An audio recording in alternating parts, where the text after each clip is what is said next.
Our film is all about cyberbullying, cyber harassment, and current trends in ICT. And there are different types of cyberbullying. First, flamming or trolling.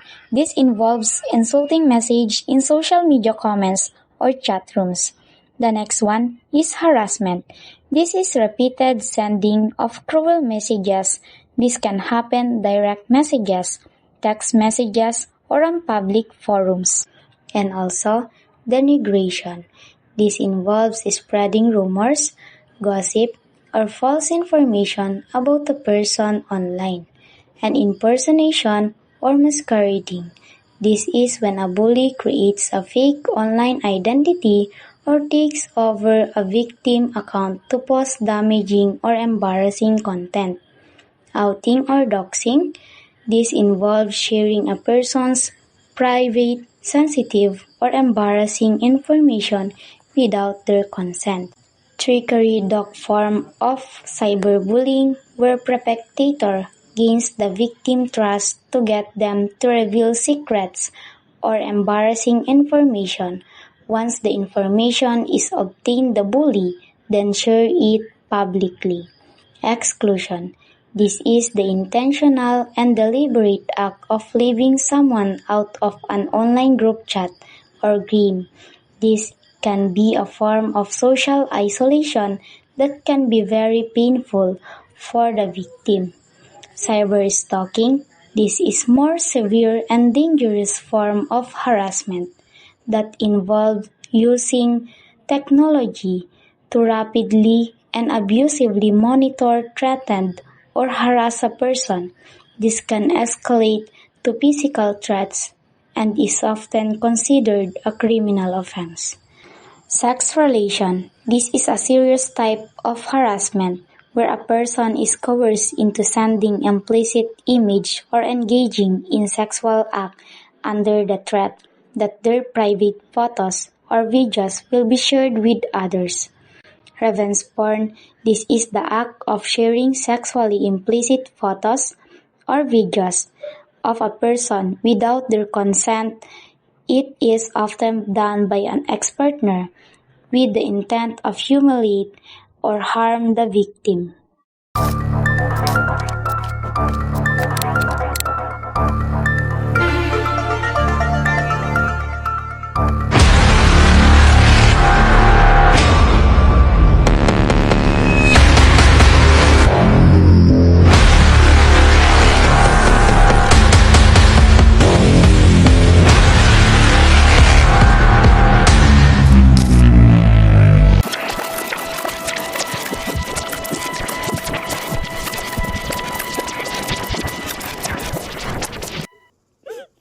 Who should I trust? The ones who smile in front of me, yet stab me with their words behind my screen. Who should I believe? The hearts they react with, or the hate they spread when no one's watching. Every post, every comment, every message can be a weapon, cutting deeper than a blade. Unseen yet painful. Cyberbullying. It hides behind laughter, behind memes, behind screens. But the pain it causes is real. Before you type, before you send, before you judge, remember a single word can break a heart. Because behind every account is a soul just trying to survive the storm of online cruelty.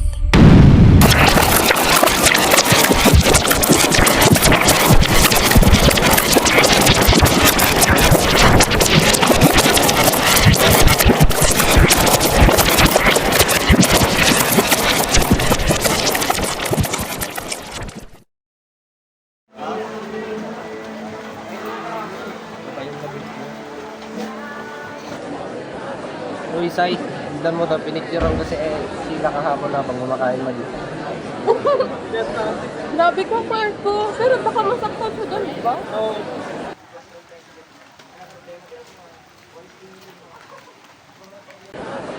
Eh ano naman, totoo naman wala namang kasagkan kahit kailan.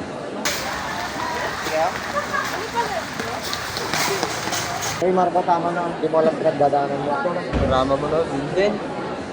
Oo nga, bakit rest mo siya?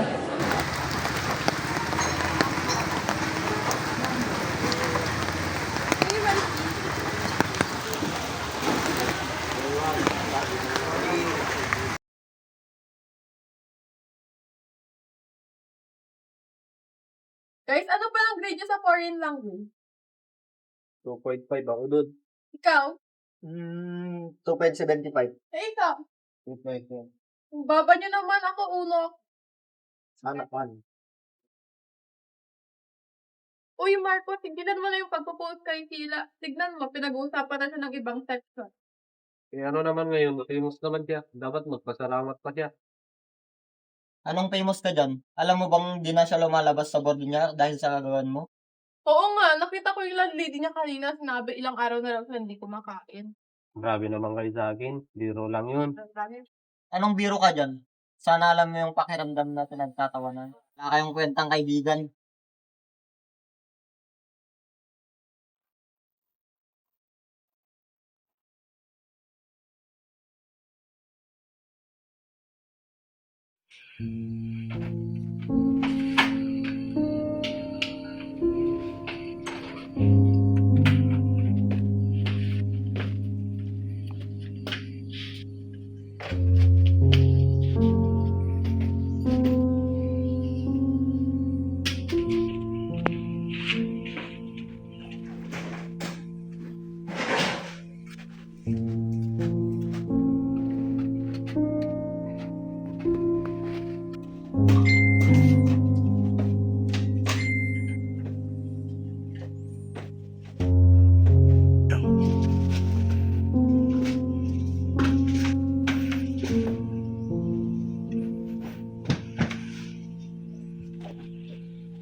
Wala na to.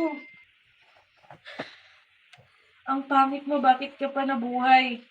Grabe naman, parang hindi kaibigan.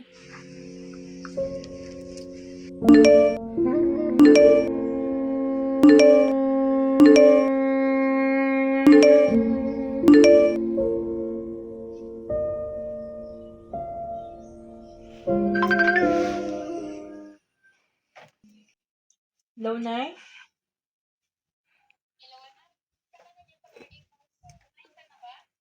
Opo, Nay, tapos na po. Tsaka okay lang po ako, Nay. Kayo po, kumusta po kayo, Nay?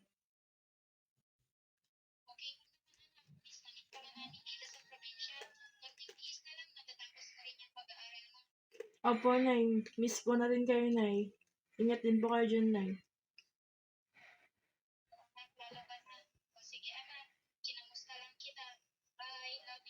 Bye-bye, Nay. Love you too, Nay.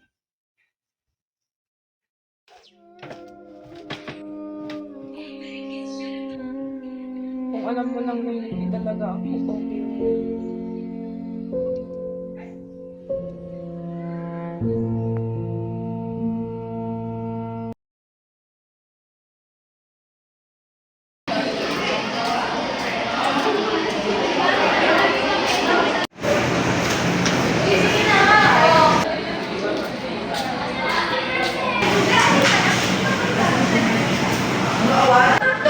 Bisa, hili ka dito. Tignan mo itong ginawa ko.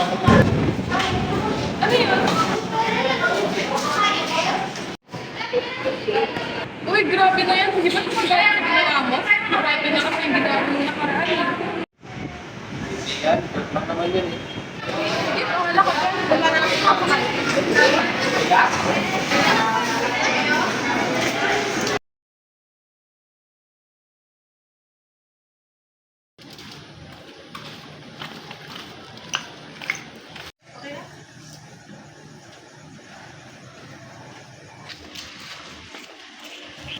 Uy, Sai! Ano mo na ginawa niyo kahapon? Wala naman. Isa lang kasing klase natin kahapon 4 to 5 lang. Nag-report din kami. Ay, ganun ba? Tara, sabagan mo na akong Sige. CR.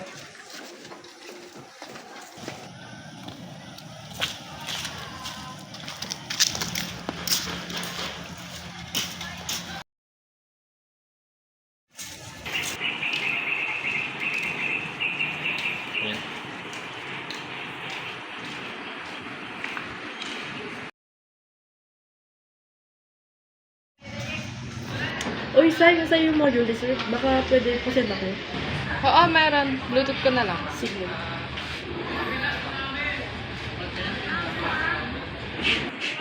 Ibigsan niya pala asin siya. Hindi ko alam Kanina umaga pa din siya. Ay, ganun ba? Ngayon lang ako pumasok. Wala pa siya. Oo nga Ay, 5 na pala. Hindi na tayo. Makagabihin pa ako.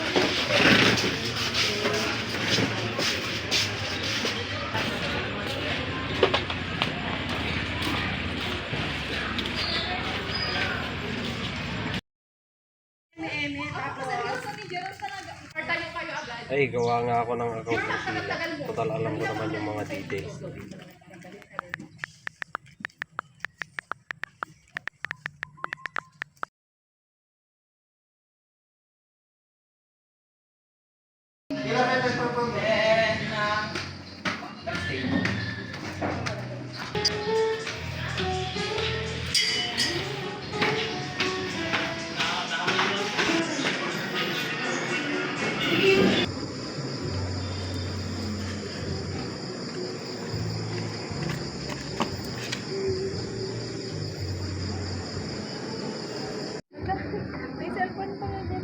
Ay, may quiz kami pala bukas. Need ko mag-review ngayon. Yun ba yung PowerPoint?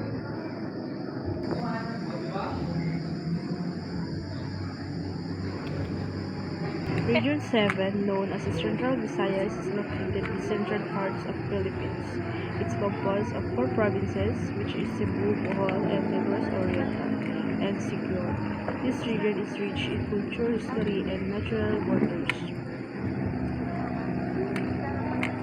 Sinulog Festival, honoring the Santa Niña, features vibrant street dancing and concert. The Chocolate Hills have fascinated locals and visitors in centuries. They are natural formation created thousands of years ago through the gradual weathering of marine limestone covered with grass. Scientists believe that rainwater and oceans. Ano to? Account ko? Hindi naman ako gumawa ng ibang account ko. Tapos, oh my, ang dami niyang pinost about sa akin. Tama na. Ang dami niya pang post. I-report ko tong account na to. Hindi sa akin to. I-report ko. Mabaan na muna ako.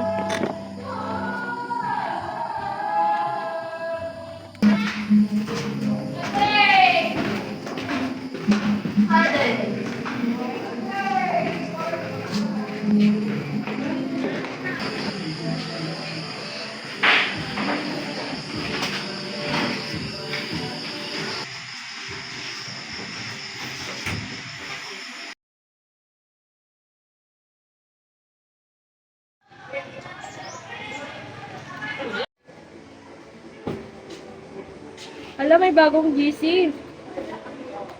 May outing pala. Saan kaya?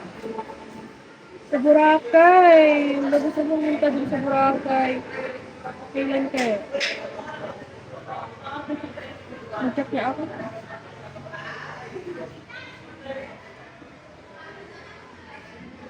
Hindi naman ako nire-replyan tong mga to. Saan kaya? Guys!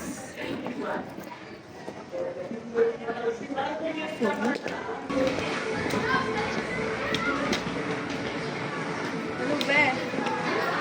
May pasok na? Sige, papasok na ako.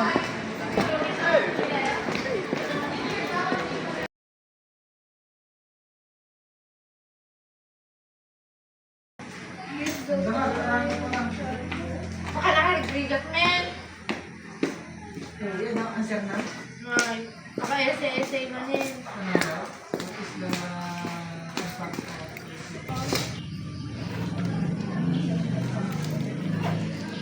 of Ay, asan pala si Vincent? Chat ko nga siya.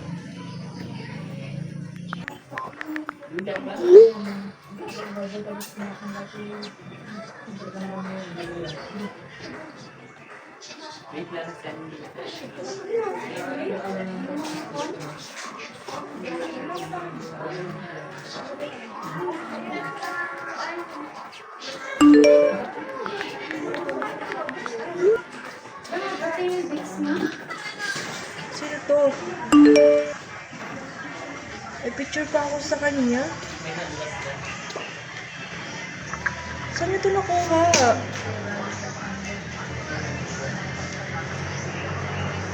Sino to?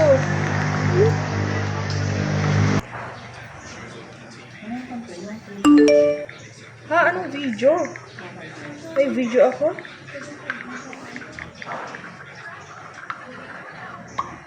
May video? May video ka pa sa akin kung ayaw mo ikalat ko to. Magbayad ka sa akin ng 50,000. Anong video?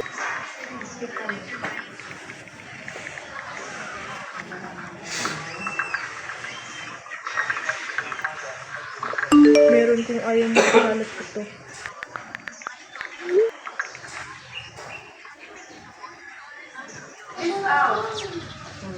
Ano ba itong nangyayari sa buhay ko? Puro na lang kamalasan.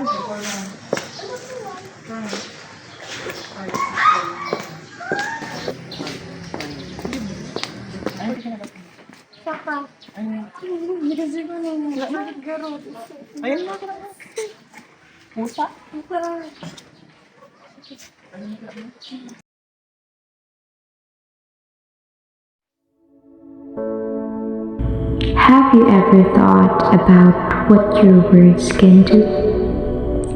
A single sentence, a single post can echo louder than you imagine. Maybe you've seen it happen. Maybe you've even done it without meaning to. Bullying doesn't always leave bruises you can see. Sometimes the wounds are hidden behind forced smiles, unread messages, or deleted accounts. It can happen anywhere, in classrooms, in hallways, or in the vast, invisible world of the internet. This is where cyberbullying begins. It's bullying that happens online through messages, posts, photos, and videos. When someone uses technology to hurt, shame, or isolate another person. Cyberbullying doesn't stop when the school bell rings. It follows its victims everywhere. To their homes, to their phones, even into their dreams. There are many forms. Harassment, where someone keeps sending mean or threatening messages. Impersonation, when someone pretends to be another person just to ruin their image. Exclusion, when a group purposely leaves someone out of a chat or group. Spreading lies or rumors, turning a person's mistake into public humiliation. Sometimes it starts small, a joke, a meme, a comment, but even something meant to be funny can leave scars that no one sees. Cyberbullying has power to destroy confidence, power to silence voices, power to make someone feel completely alone, even in a crowded room. But remember this, it also has an opposite power. The power to stop, to care, to speak up. Each of us can be the one who chooses kindness, the one who refuses to laugh at someone else's pain. So now, I want to ask you, how do you understand cyberbullying? Is it just something that happens to others? Or is it something we all have the power to change, starting with ourselves? Look around you. Think about what you say. Think about what you post. Because behind every screen, there's a real person.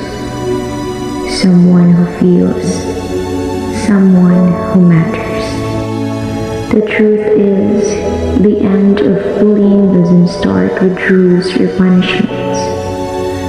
It starts with you. With the choice to be kind when it's easier to be cruel.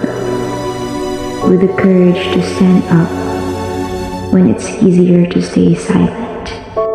And maybe one small act of kindness, one word of support, can be the light that pulls someone out of the darkness.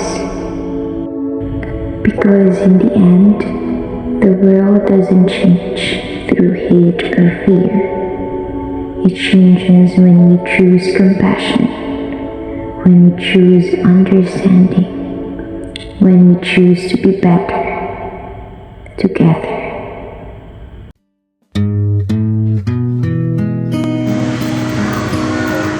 So what I realized on that film that we made is we should know how to properly manage our Facebook account or other social media account. Putting lock on your profile picture is not being outdated, that is being safe.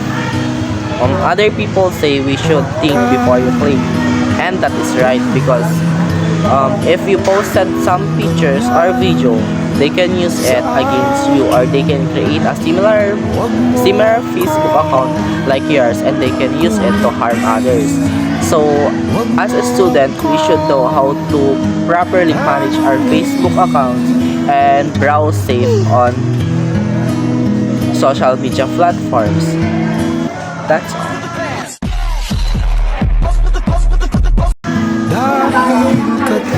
So, my realization about cyberbullying is dapat hindi tayo nagpo-post ng kung ano-ano online kasi hindi natin alam yung magiging cost nun sa tao. Yun lang. Thank you. So, ang realization ko about cyberbullying is hindi ito biro. Ito ay may malaking epekto sa buhay ng isang tao. Maging responsable tayo sa ating mga gawa at sa ating mga salita online. Sama-sama nating labanan ang cyberbullying at itaguyod ang isang ligtas na online community.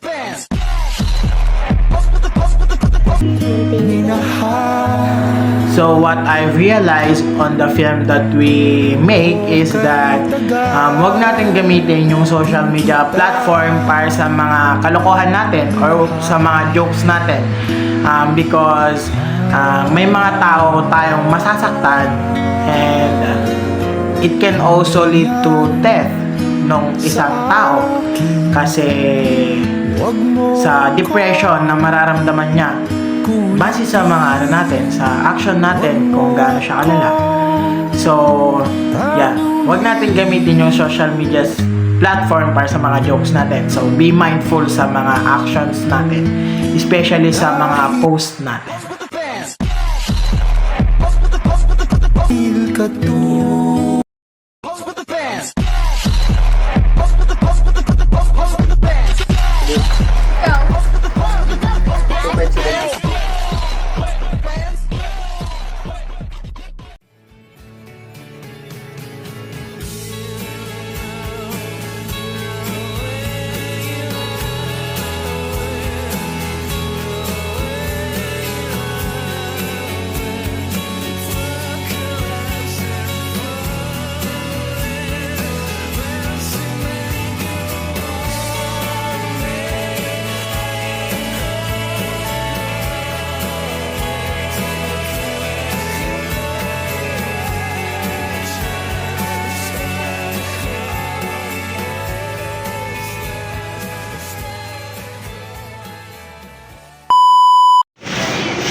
Sorry na wala akong pumasok. Wala pa.